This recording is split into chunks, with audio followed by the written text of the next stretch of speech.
कि जिंदगी के ऐसन मोड़ पर खड़ा बानी केहू आपन नइखे, बिल्कुल बेसहारा बानी। दोस्त यार सब बेकार बुझता, जे कबो हाल पूछत रहे अब हैसियत पूछता।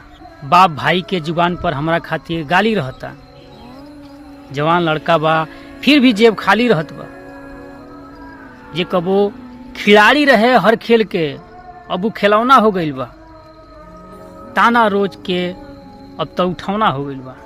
दिल रहे एगो अनबुझ जौन लड़काई में टूट गई। प्यार मोहब्बत तो बहुत पीछे छूट गई।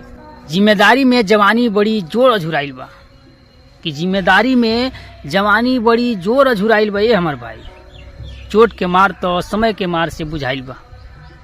ऐसा लागता कि आपन हर कोई यहाँ धोखा वाला बा।